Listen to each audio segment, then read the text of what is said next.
안녕하세요.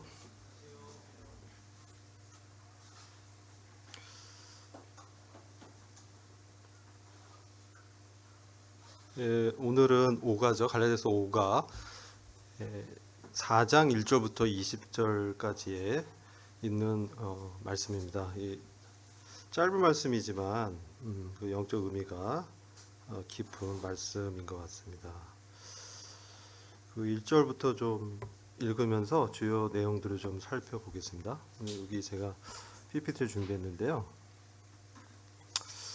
저희가 그 전체 좀 주제를 봤을 때는 하나님의 상속자가 된 은혜에 대해서 말씀을 한다고 분별이 됩니다. 그래서 뭐 그런 부분들 중심으로 살펴보고자 합니다.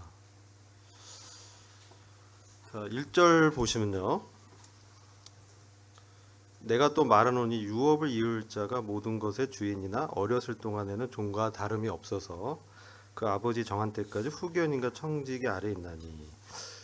이것은 그 당시에 그 어떤 가정에 아버지가 있고 아들이 있었을 때 아버지가 아들을 교육시키기 위해서 후견인이라든지 뭐 청지기, 뭐 가정교사 이런 사람들을 고용해서 아들을 이렇게 훈련시키죠. 그러한 배경이 있습니다. 그래서 유업을 이을 아들이지만 어렸을 때는 이 종처럼 이런 교육을 받게 돼 있다는 것이죠. 그래서 그 아버지 정한 때까지는 후견인과 청지기 아래 있다 이렇게 말씀하고 있어요.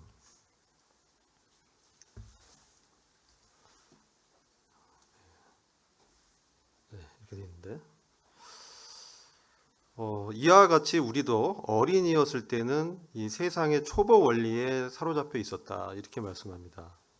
이와 같이 아까 1절 2절과 같이 우리가 어린이였을 때 영적으로 어렸을 때는 세상의 초보 원리라는 것에 사로잡혀 있었습니다. 이 세상의 초보 원리에 대한 해석이 여러 가지가 있어요. 그래서 뭐 세상에 그 조성된 어떤 우주의 원리다, 물질의 원리다, 뭐 이런 얘기도 있고요.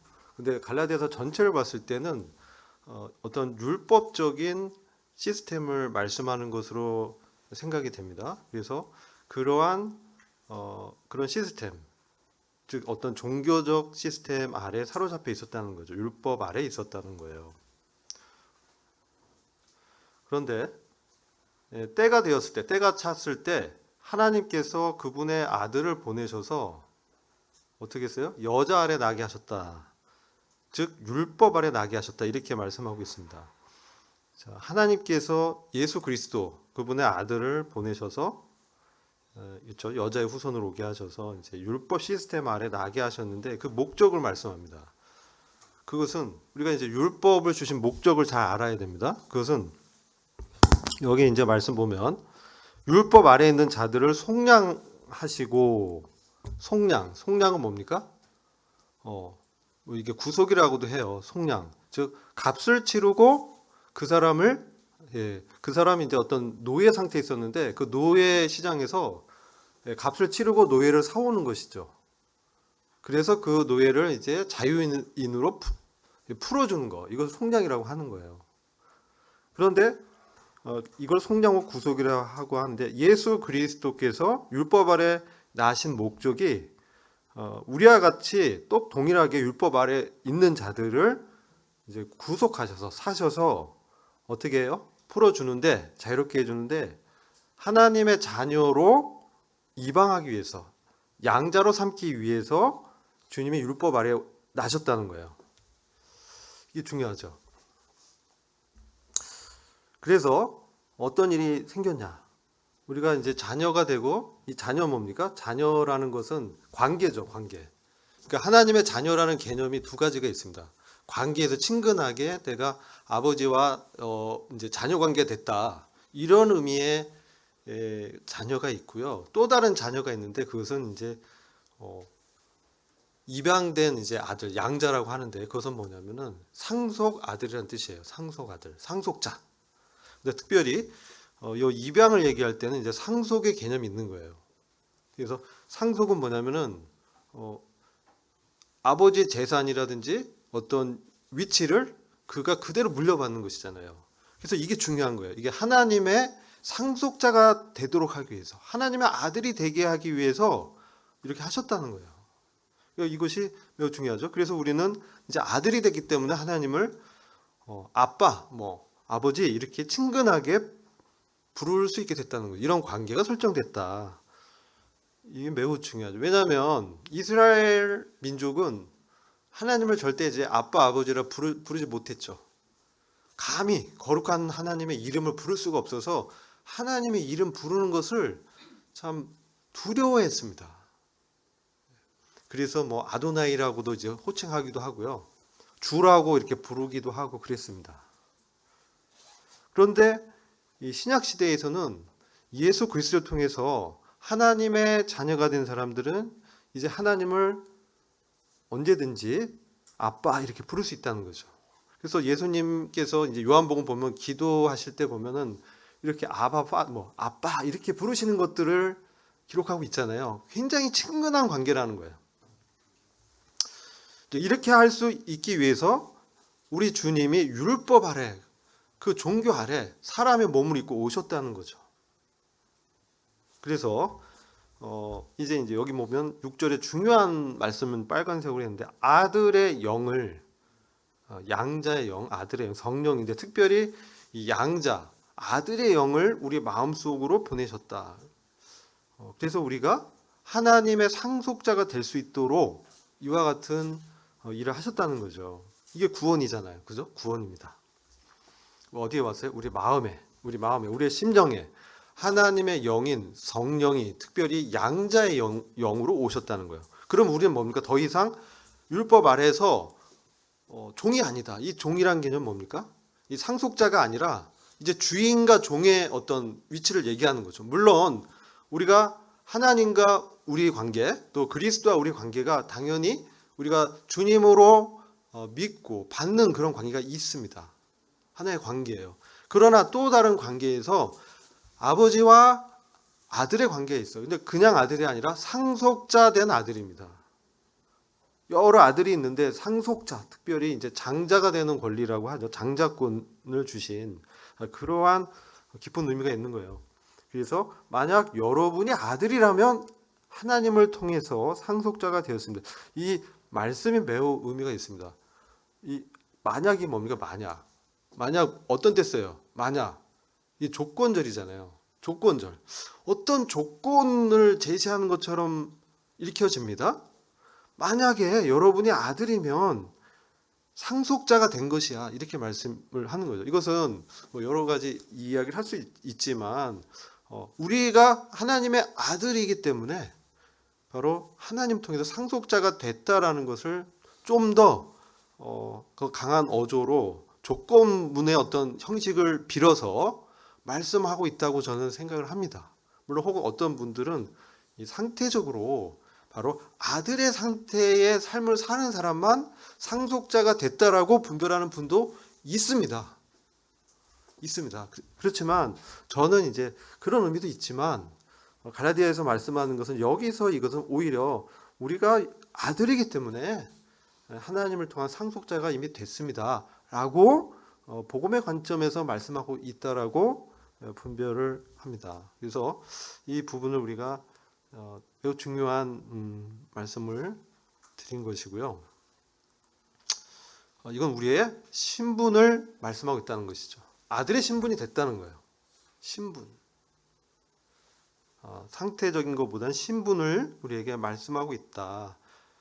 그래서 우리는 주님께 감사를 드릴 수 있는 것이죠.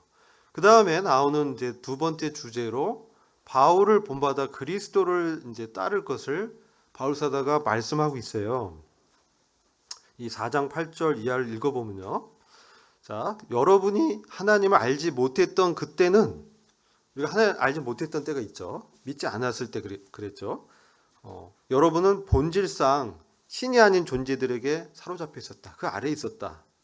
라는 것이죠. 그렇죠. 우리가 구원받기 전에는 어떤 상태에 있었습니까? 이 세상의 어떤 원리, 그렇죠. 그 원리 아래 사로잡혀 있었다는 거예요. 그러나 지금은 하나님을 알 뿐만 아니라 오히려 어떻게 됐어요? 하나님께 알려진 바 되었다라는 거예요. 이게 매우 중요한 말씀이죠.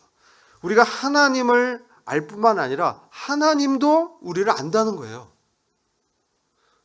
이게 매우 중요한, 이 사도행전을 보면요, 이제 어떤 그 제자들인지 믿지 않는지 모르지만 막 어떤 귀신 들린 어떤 사람을, 그 귀신을 내쫓으려고 막 했는데 오히려 뭐라고 했냐면은 그 귀신 나가지 않고 말을 하죠.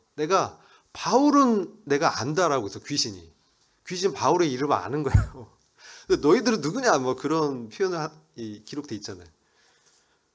근데 우리 이와 같이 뭐냐면 하나님께 알려진 바 된 존재라는 것이죠. 그래서 하나님이 우리를 아들로 우리를 용납했다 이런 의미죠. 그런데 어떻게 그런 잔데 어떻게 다시 약하고 쓸모없는 초보 원리로 돌아가려고 합니까? 이건 지금 제가 성경 표현이 이것이 이제 원문의 그 원어에 충실한 번역을 이제 저희가 인용한 거예요. 원문에 충실한 신약 성경이라고 박주환 형제님 번역한 번역인데 이게 굉장히 쉬우면서도 원어에 아주 가까운 의미로 번역된 것 같아요. 그래서 약하고 쓸모없는 초보 원리, 즉 율법이라든지 이런 시스템은 종교라는 것은 약하고 쓸모없다 이렇게까지 표현해요. 무익하고 능력이 없다. 그것은 왜냐? 이제 설명을 드리겠는데 하나님의 의로움을 율법은 뭡니까? 그래서 내가 지켜서 조건적이에요. 내가 지켜서 어떤 율법을 잘 지키면 말씀을 그대로 따라서 지키면 내가 의로워지는 거예요. 율법의 원리입니다. 조건적인 언약입니다. 율법 자체가 조건이 있어. 근데 우리가 믿음으로 은혜로 얻는 구원은 무조건적인 거죠. 그죠? 우리가 믿음이란 그 안에 있을 때는 우리의 어떤 행동이나 행위가 조건이 돼서 우리가 의로워지는 게 아니라 믿음으로 선물로 하나님의 의로움을 전가받은 거예요. 전가받았다 이렇게 표현합니다. 하나님의 의로움을 선물로 주셨다. 그리스도께서 우리 안에 오셨다는 거죠. 그래서 그분의 의로움이 우리의 의가 되었다. 이렇게 이제 의로워질 수 있는 것이지 이러한 율법의 시스템에서는 의로워질 수 있는 어떤 능력을 줄 수는 없다는 거예요. 율법 자체가 거룩하지만 기준을 제시하지만 약하고 쓸모없는 초보 원리에 불과한데 왜 다시 돌아가려고 하냐? 그것에 다시 사로잡혀서 그런 삶을 살고 싶습니까? 이렇게 이제 강력하게 이제 권면하는 것이죠. 그래서 여러분 날과 달과 절기야 이런 어떤 예식들이 있죠. 그런 것들을 이제 잘 지키고 있는데 내가 여러분을 위해서 헛되이 수고했을까 두렵습니다. 이렇게 이제 바울이 권면합니다. 그것은 바울 사도의 은혜의 복음을 지금 뭡니까? 거짓 대언자들이 표현은 거짓 선지자라고 합니다. 거짓 선지자들이 갈라디아 지역의 교회들에 슬며시 들어와서 유대교 배경이 있는 그런 사람들이 야 은혜로 얻는 구원이 말이 돼? 구원은 받을 수 있는데 그걸로 충분하지 않아. 지금 이렇게 얘기를 하는 거예요. 그래서 이게요. 저희들이 그때는 그랬는데 우리는 안 속을 거야. 뭐 이렇게 얘기할 수 있을 것 같아요. 우리는 잘 배웠기 때문에 충분히 방어할 수 있어. 이렇게 생각하면서 우리가 생각하기 쉽지만 그렇지 않다는 거죠. 제가 그 이유를 이제 설명을 드릴 건데 우리의 본성이요 인본주의인데요. 기본적으로 우리 안에 그 본성은 뭐냐면 우리의 행위 내 안에 있는 것을 통해서 나의 자력으로 뭔가 어떤 실적을 내고 성과를 내서 보상받는 것에 익숙해 있어요. 상벌 시스템이라고 하죠. 그렇지 않아요? 내가 잘해서 열심히 해가지고 그 나의 어떤 그 실력과 업적으로 어떤 인정을 받는 거에 매우 익숙해 있어요. 그렇죠? 이게 인과응보 보상 시스템입니다. 율법이 그래요. 그래서 그걸 잘 지키면 보상해 주겠다. 구원해 주겠다. 근데 뭡니까? 하나는 알고 둘은 모르는 거죠. 내가 그러한 하나님의 기준에 100% 만족시킬 수 있는 그런 능력이 나한테 있는가라는 것이죠. 이스라엘 백성 처음에 뭐라고 했습니까? 십계명을 받을 때 우리가 다 지킬 수 있습니다. 그렇게 했습니다. 근데 지켰어요? 못 지켰어요. 우리는 어떤가요? 주님의 기준은 우리 마음을 살펴보시잖아요. 우리 마음 안에서 불경한 생각, 부정한 생각, 그리고 남을 판단하는 마음, 이런 생각들조차도 예수 그리스도의 기준에 있어서는 의롭지 못한 거예요. 그렇기 때문에 하나님 앞에서 의로운 존재는 없는 거예요. 그래서 하나님 외에는 선한 분이 없다라는 것이 그런 의미죠. 죄가 전혀 없으신, 완전히 의로우시고 거룩한 분은 하나님뿐이 없다는 거예요. 그럼 우리가 그러한 수준에 도달하려면 어떤 방법밖에 없겠어요? 우리가 뭘 지켜서 그것을 도달할 수 있겠어요? 절대 못한다는 거죠. 율법이 제시하는 게 너 이 지켜서 의로워져 봐 라는 게 절대 아니라는 거죠. 뭡니까? 뭐겠어요? 그래서 우리는 말씀을 어떻게 해야 돼요? 말씀을 지켜야 돼요. 그렇죠? 아닌가요? 나 말씀 안 지켜도 돼. 구원 받았으니까 천국에 가. 이제는 아무렇게나 살아도 돼. 라고 생각하는 것은 은혜를 잘 모르는 것입니다. 은혜, 그건 뭐냐면요. 그거는 구원의 공식을 이해한 사람이에요.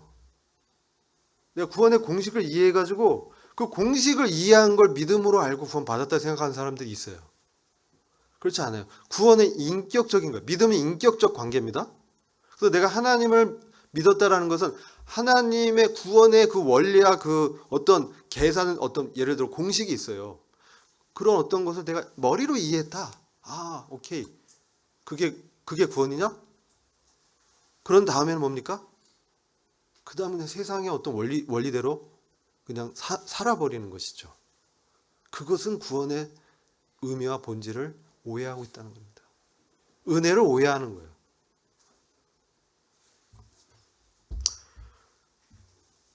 형제 여러분, 내가 여러분을 간청합니다. 내가 여러분같이 되었기 때문에 여러분도 나와 같이 되십시오. 여러분이 나에게 잘못한 것은 없습니다. 이렇게 이제 바울 사도가 나도 여러분과 같이 되었다. 그렇게 그들에게 복음을 전하고 그들에게 가까워지기 위해서 그들의 수준에서 지금 그가 살았고 그들 가운데 있었다는 것이죠.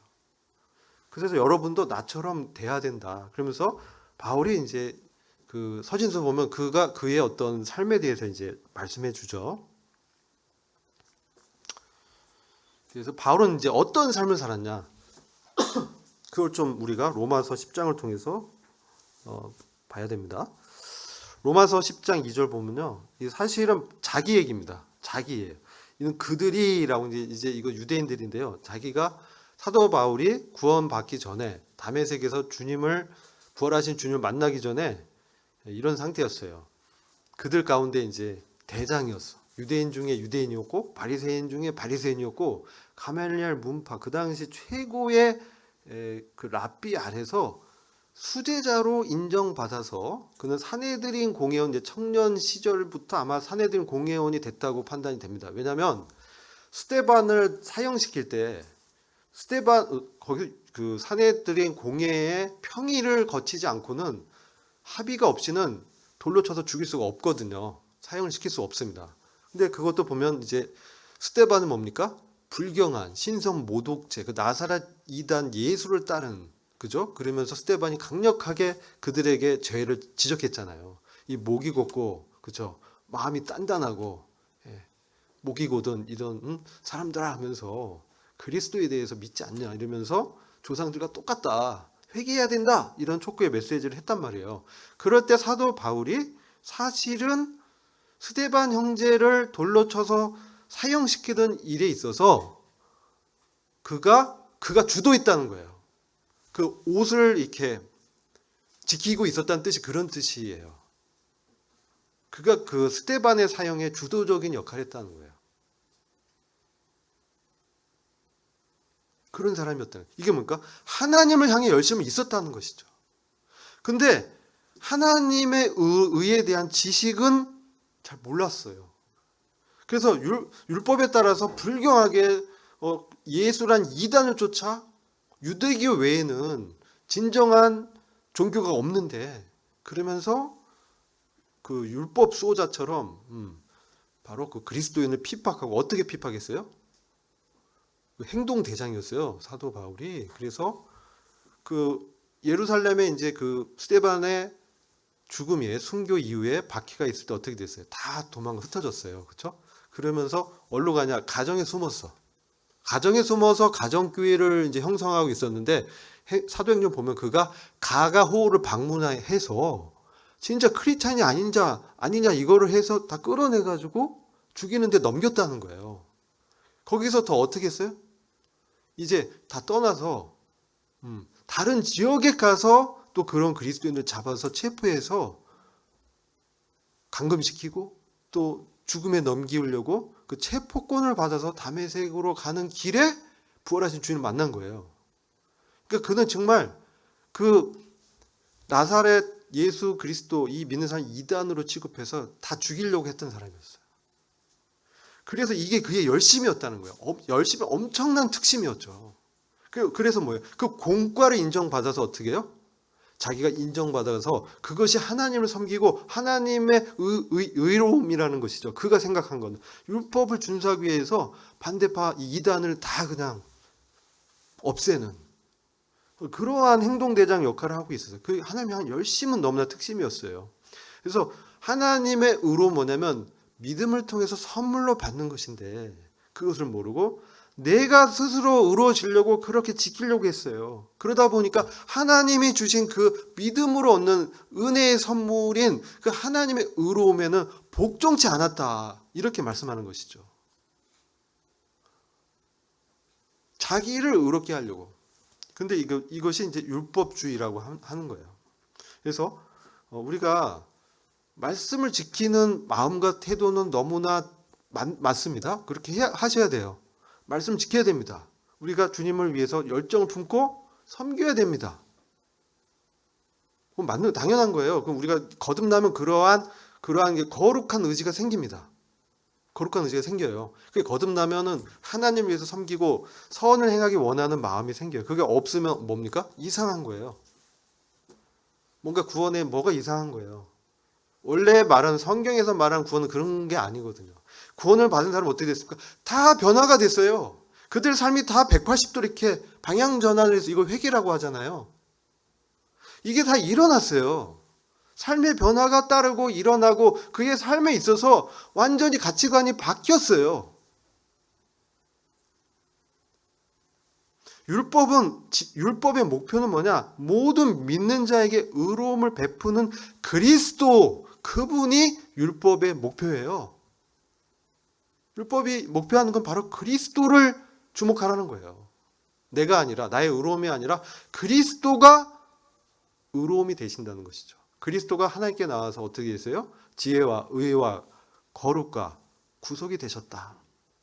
이 구속은 이제 깜빵에 갇히는 구속이 아니고 몸의 구속을 얘기하는 거예요. 영화로운 구원에 이를 때도 바로 그리스도를 통해서 우리가 영화의 구원에 들어가기 때문에 그렇습니다. 그래서 율법이 정말 목표로 하는 것은 그리스도인데 율법주의는 뭐냐? 나를 목표로 하는 거예요. 로마서 7장에 보면 주제가 뭡니까? 내가 하려고 했는데 선행을 하려고 했는데 내 안에 악이 있는 걸 몰랐고 선을 행하기 원한 내가 있는데 그럼에도 불구하고 내 안에 악이 있어서 나를 끌어당겨서 어떻게 해요? 넘어지게 하는구나. 비참하도다. 막 이렇게 얘기하잖아요. 왜 그래요? 로마서 7장에 여러분 이게 구원받지 않은 사람이 아니에요. 구원받았는데 하나님을 섬기는 걸 다시 율법을 지켜서 섬기려고 해야 하는 거예요. 뭔가 지켜서 나의 어떤 노력으로 하려고 나의 자원으로 이제 하려고 하는 것이죠. 의지가 새롭게 되고 선한 것을 행하기 원하는데 나에게 능력이 없다는 것을 깨닫게 되는 것이죠. 그러니까 어떻게 돼요? 다시 구원자 해방자 대신 죄와 사망의 권세에서 나를 해방시키신 주님께로 이제 가게 하는 것이죠. 이 구원은 여러 가지 면이 있습니다. 나를 지옥에서 건져내는 의로워지는 구원이 있는 반면 나의 생활에서 신앙생활에서 죄와 사망의 권세에서 나를 건져내서 진리로 자유케 돼서 성령님의 인도함에 따라서 어떻게 합니까? 성령님의 인도함에 따라서 섬기는 그러한 신앙생활. 오직 의인은 믿음으로 살리라. 믿음으로 사는 거예요. 믿음 뭡니까? 믿음은 나의 확신이 아닙니다. 믿음은 선물입니다. 하나님의 성령을 통해서 하나님과 우리를 이렇게 맺어준 거예요. 믿음이라는 어떤 방법을 통해서. 그게 어떤 방법이요? 나를 전적으로 의탁하는 거죠. 하나님께 내 자신을 맡기는 것이죠. 왜 맡깁니까? 우리는 그러한 구원이 필요한 자기 때문에, 이 죄를 나의 힘으로는 벗어날 수 없기 때문에. 그죠? 죄는 뭡니까? 죄가 도덕적인 범죄만 죄가 아니죠. 그건 죄들이죠. 죄의 열매입니다. 진정한 죄는 뭡니까? 내 기준으로 사는 게 죄죠. 그렇잖아요. 내가 기준이 돼서 모든 판단의 기준이, 선악의 구분이, 분별이 뭡니까? 나인 거. 이게 죄입니다. 근데 여러분, 신앙생활 가운데 혹시나 내가 어떤 생활하고 뭘 결정하고 이제 행하고 할 때 내 생각과 내 판단으로만 하면 안 된다는 것이죠. 그게 뭐예요? 나를 신뢰하는 거예요. 나를 신뢰하는 거. 나를 신뢰하면 어떻게 돼요? 딴 사람 말을 안 들어요. 안 그래요? 그게 인간의 본성입니다. 이게 죄의 어떤 이 자아라고 하는 거예요. 육신이라고 하고 이게 남아 있어요. 구원받아도. 그게 없고 내가 완전히 거룩해졌어. 이거는 이단이에요. 자기 주제를 모르는 거예요. 가만히 자기를 보세요. 그런 게 없는지. 나 그런 게 없어. 나는 완전히 깨끗해. 그러니까 신부는 완전히 깨끗해지고 의로워진 자예요. 우리는 의인이에요. 그렇지만 우리 몸에 죄의 몸이기 때문에 연약한 이 죄의 몸 안에는 죄의 습관들이 이렇게 있잖아요. 그런 부분들을 말씀하는 거예요. 다시 우리가 이제 세상의 초보 원리, 이 율법 시스템에 다시 들어갈 수 있다는 거예요. 구원받아도 야, 그걸로 불충분해. 뭔가 너의 자력으로 갱생하고 뭔가 의로워지려고 뭔가 선행을 하고 뭔가 해야 되잖아. 이게 뭡니까? 율법주의 행위신앙. 자기 행위를 의지하는 거예요. 그게 아니라는 거예요. 갈라디아서는.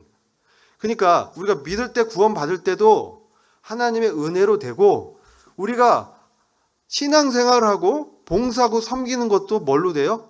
믿음으로 된다는 거예요. 은혜로 된다는 거예요. 그게 기초라는 거예요. 기초.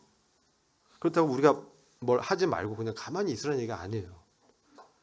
거기도 우리가 하나님의 은혜를 바라면서 나는 여전히 하나님의 은혜 가운데 은혜 가운데 내가 주님을 떠나서는 아무것도 할 수 없습니다. 이런 믿음이 필요하다는 거예요. 우리의 믿음이. 요한복음 15장에 나오잖아요. 포도나무와 가지에 비유해서 나를 떠나서는 너희가 아무것도 할 수 없다. 그렇죠? 그대로 된다는 거예요. 특히 이제 구원받은 사람은.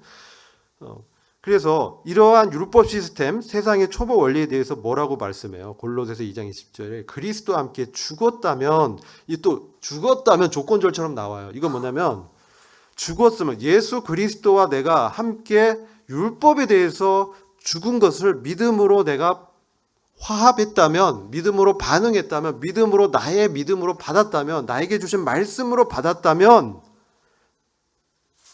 그런 의미죠. 그리고 그런 자인 것이죠, 사실.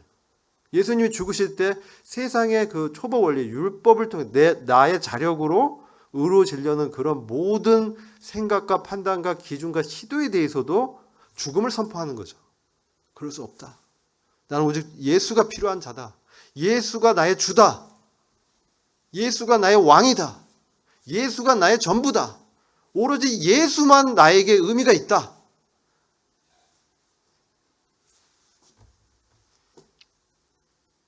그래야만 어떻게 됩니까?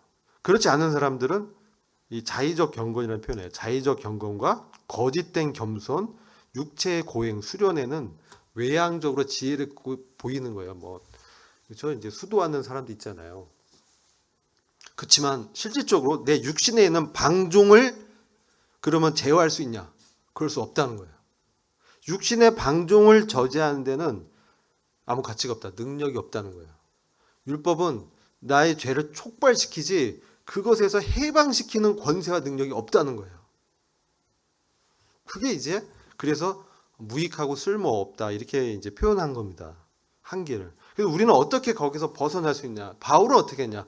그리스도를 주님으로 그가 영접했다는 것이죠. 그리스도가 사도 바울의 인생의 이제 통치자가 됐다는 것이죠. 그래서 그는 이제 그리스도 안에 있는 자가 됐다는 것입니다. 그래서 그의 인생은 그리스도로만 충만해졌다는 거예요. 충만이란 표현 표현합니다. 그리스도의 지배 가운데 있다. 완전히 그리스도로 사로잡힌 자가 됐다는 것입니다. 그래서 이제 골로새 2장 6절에 이렇게 말합니다. 여러분의 그리스도 예슈아라고 이제 원어적 표현입니다. 예슈아 하면 이게 구원자라는 뜻입니다. 구원자, 여호수아라는 뜻이에요. 그래서 예슈아라는 게 원래 원어상 맞는 호칭입니다. 그래서 예수님을 주님으로 받아들였으니 그분 안에서 이제 살아가십시오. 그분 안에서 산다면 뭡니까? 그분의 말씀을 주목하고 듣고 거기에 반응해서 몸을 들여서 순종하고 헌신하라는 얘기예요. 그분 안에서 살아가십시오. 그분이 나의 왕이시기 때문에, 주기 때문에 이제 그분의 말씀에 따라 살아가십시오. 이런 뜻이죠. 그래서 여러분이 배운 대로 그분 안에, 그리스도 안에 뿌리를 내리고, 그분 안에 이제 뿌리를 내리다, 이것은 이제 농업 용어죠. 세워지고, 이건 건축 용어예요. 뿌리를 내리고 세워지고, 우리가 이제 주님 안에 있다는 것은 그분 안에서 이제 굳건한 믿음의 어떤 기초를, 그 은혜 안에, 그분의 긍휼의 풍성하심 안에, 그분의 능력 안에, 그분의 사랑 안에, 그분의 인격으로, 그분의 공급하는 권세로, 그래야만 우리가 믿음 안에서 서 있는 그러한 삶을 살 수 있다는 것이죠. 그래서 우리는 그분 안에서 이제 감사하게 되는 거예요. 이제 감사의 삶이 나오는 것이죠.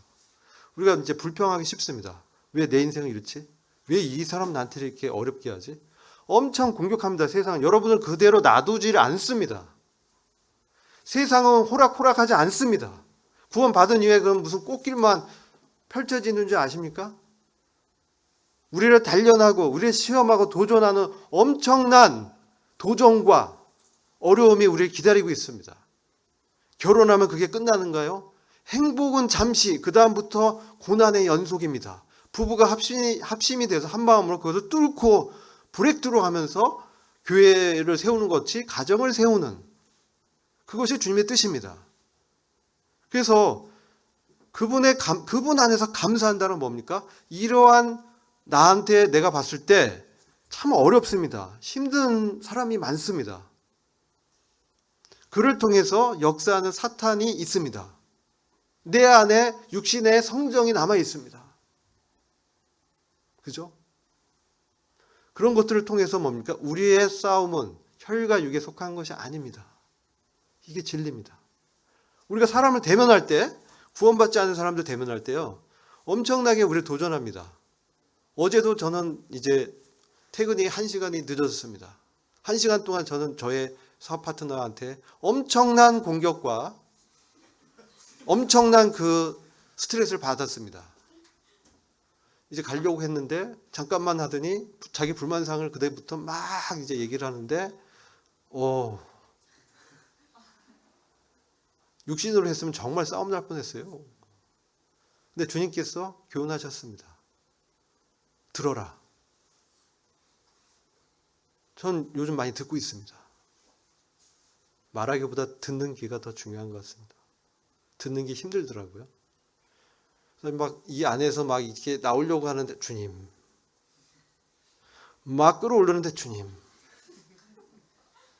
물어보면 이제 내가 그런 뜻이 아니었고 얘기하고 그렇죠. 근데 감사합니다. 감사합니다. 왜요?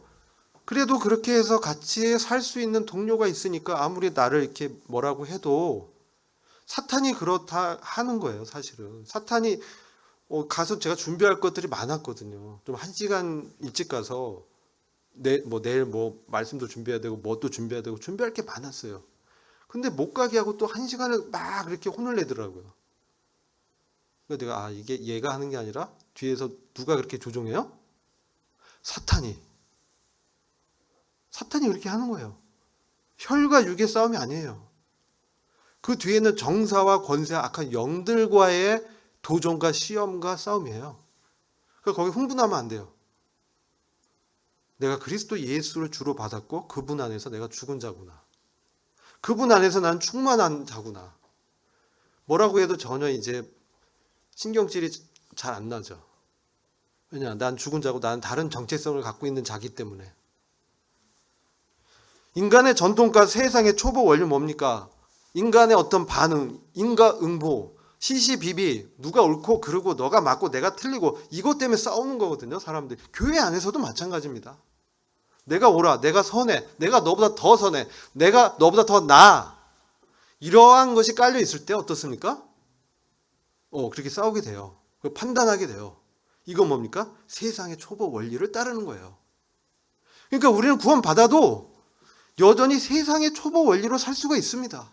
지금 갈라디아 교회들이 그런 상태에 빠져 있는 거예요. 그러니까 그것은 아니라는 것이죠. 우리의 충만함은 우리 안에 있는 그리스도에게 있지, 우리가 뭔가를 잘하고 뭔가를 업적을 쌓는 데 있는 게 아니라는 것이죠.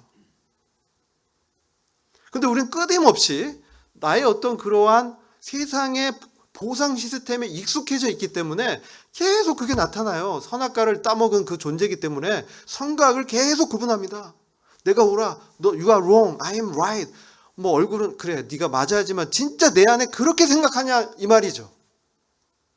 그래서 내가 너보다 나아 라는 생각이 있지 않습니까? 솔직해지세요 좀.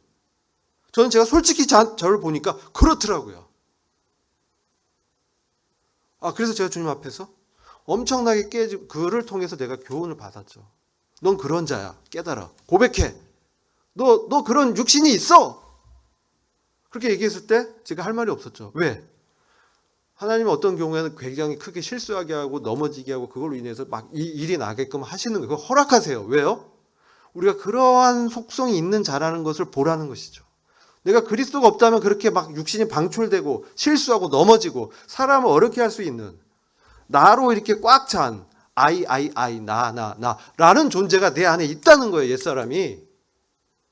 그래서 그것에 대해서 우리가 그리스도 주로 받았다는 건 내가 죽었다는 거예요.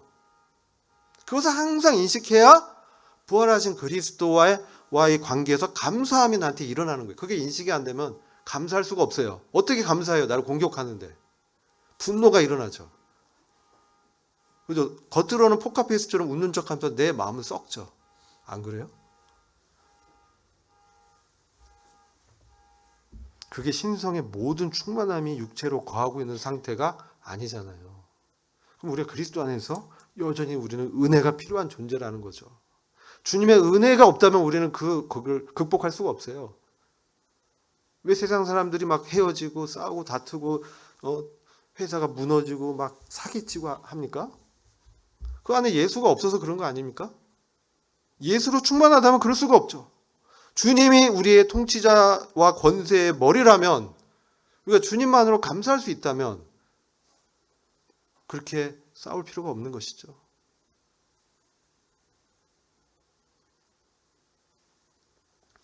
그래서 이제 이런 행위주의, 율법주의 신앙체제를 떠나야 돼요.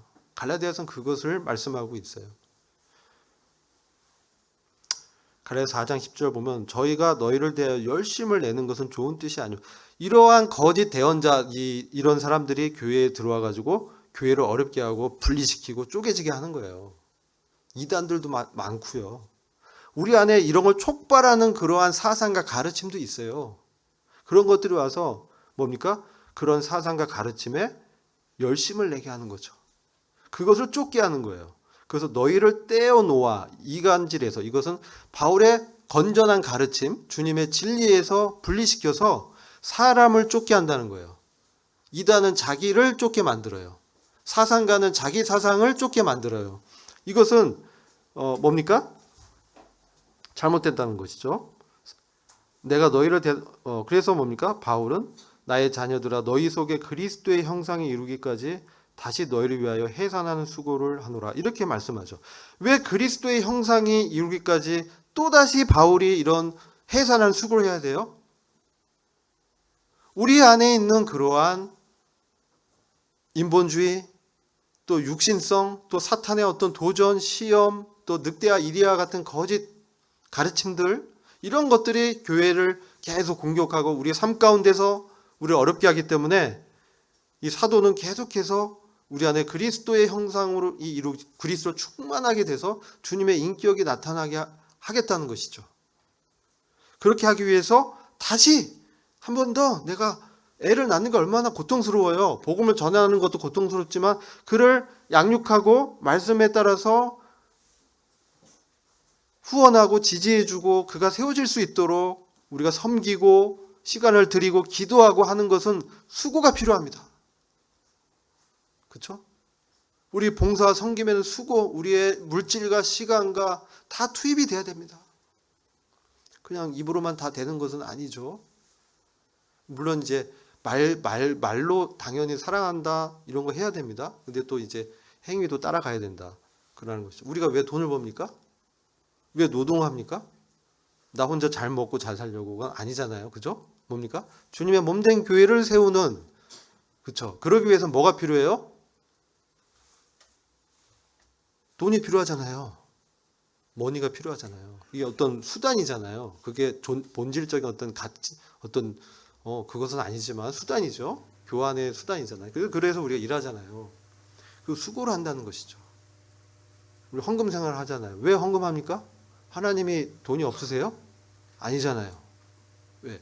몸된 교회가 세워지도록 하기 위해서 필요한 물질을 공급하기 위해서 봉사의 활동이 또 선교의 활동이 전도의 활동이 그렇죠? 잘 원활하게 되기 위해서 세상에 물질이 필요하잖아요.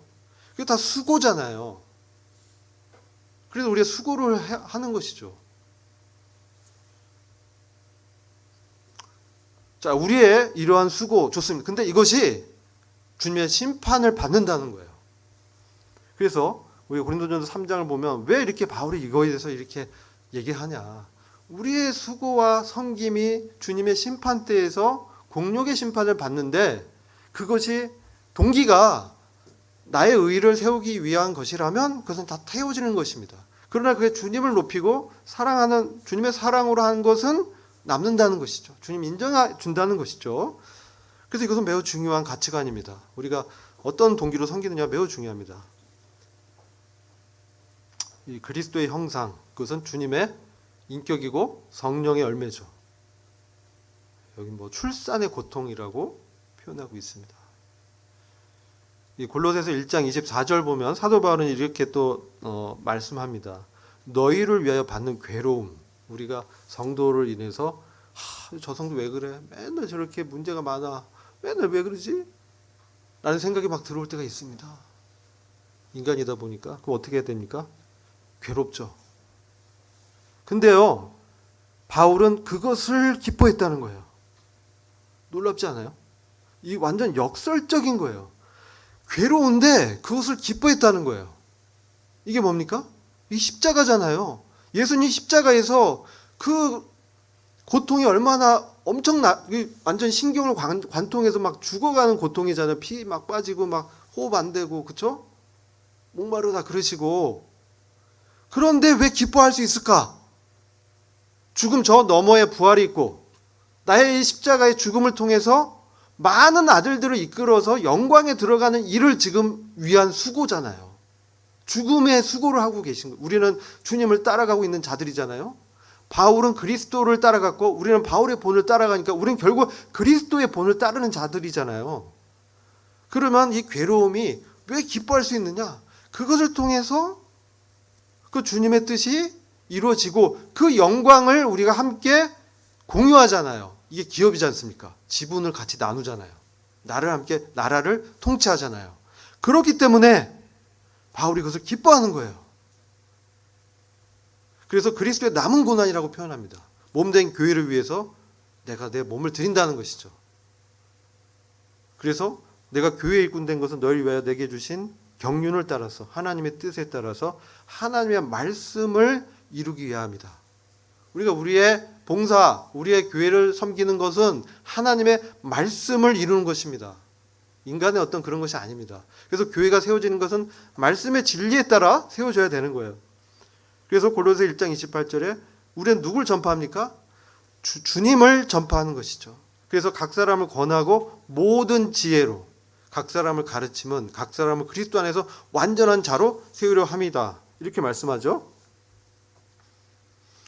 각 사람을 가르치는 것은 그리스도 안에서 완전한 자, 성숙한 자로 하는데 지혜가 필요해요. 믿음의 분수와 분량을 알아야 돼요. 그걸 지혜라고 합니다. 나 오버하면 안 돼요. 내 은사와 재능 오버하면 안 돼요. 그 지혜가 필요합니다. 그래서 우리는 교회 생활이 중요해요. 그래서 권면을 받고 교제하면서 이건 이제 나의 어떤 은사가 아니고 내 역량이 아니구나. 내가 이제 같이 협력해서 해야 되구나. 라는 것을 배우는 거예요. 그게 지혜예요. 내 은사가 뭐고 내가 어떤 역할을 해야 되고 어떤 걸 해야 되구나. 이것을 우리가 배우고 닦는 것입니다. 연단이 필요합니다. 나는 그거 하고 싶은데 내 은사가 아닐 수도 있고 또 나가 다른 잘하는 것을 주님 주신 거일 수 있고 그것을 이제 할 때 지혜가 필요합니다. 그래야 그리스도 안에서 완전한 자가 될 수, 성숙할 수 있는 거예요. 그렇지만 계속 은사도 아니고 재능도 아니고 그런데 계속 거기에 헛된 수고를 하는 것이죠. 그런 공력은 불탄다는 거예요. 하나님 뜻의 동기가 아니기 때문에. 그래서 그게 교회가 중요한 겁니다. 그래서 바울은 이제 마지막 말씀인데요. 이 능력이 필요해 합니다. 능력이. 우리한테 능력이 없기 때문에 내 속에서 능력으로 역사하시는 그 주님의 역사를 따라 내가 힘을 다해서 수고한다는 거예요. 우리는 수고는 힘을 다해서 수고하는 거예요. 대충 그냥 부분적으로 하는 게 아니에요. 우리의 헌신은 사실은 전적인 우리의 마음이 주님께 드려져야 되는 거예요. 그게 사도 바울의 본을 쫓는 것이죠. 주님이 그러하셨고 세상도 좋고 하나님도 좋고 이런 건 없어요. 양다리 없어요. 한쪽이 있는 거예요. 내가 세상에 속하거나 하나님께 속하냐. 여호수아가 그랬잖아요. 너가 지금 이 시간에 나는 나와 내 집은 여호와를 택할 텐데 너희는 누굴 택할지 결정해. 이렇게 말하잖아요. 사도 바울이 그렇게 얘기해요. 내 속에서 능력으로 역사하는 그분 때문에 그분의 사랑의 강권하심 때문에 나 같은 죄인을 받으신 그분 때문에 그분의 은혜 때문에 그분의 은혜가 너무 크기 때문에 그분의 은혜 앞에 내가 뭐예요? 복종하는 것이죠. 그래서 그 역사를 따라 이 역사는 성령님의 감동을 따라 이런 뜻이에요. 성령님의 이 촉구를 따라 성령님이 나를 깨우치고 힘을 주실 때 그것을 민감하게 내 양은 내 음성을 듣고 성령은 말씀을 어떻게 해요? 기억나게 해주시기 때문에 그것을 성령의 역사가 일어날 때 내가 내 지체를 다른 거 하고 싶은데 쳐서 복종시켜서 이게 힘을 다하는 것이죠. 전투해가지고 싸워서 몸을 쳐 복종시켜서 내가 하고 싶은 거 내려놓고 주님이 이제 내 안에 부담 주실 때 그것을 따라서 수고하는 것이죠. 그게 해산의 수고죠. 고통이 수반되죠. 근데 그것은 기쁨이라는 거예요, 사실은. 바울은 그러한 교회의 남은 그리스도의 남은 고난을 육체에 채운다고 말씀했습니다. 저와 여러분이 이런 마음으로 우리 이제 청년부 또 교회를 함께 세우고 섬기는 일에 함께하기를 기도합니다. 기도하고 마치겠습니다. 주님 참으로 감사합니다. 사도 바울의 본을 따라 저희들이 이 세상의 어떤 원리가 아니고 주님의 말씀의 원리와 뜻에 따라 주님의 남은 이 교회를 향한 주님의 뜻을 함께 세워나갈 수 있도록 주님 성령으로 충만케 하여 주옵소서. 예수 그리스도의 이름으로 감사하며 기도했습니다.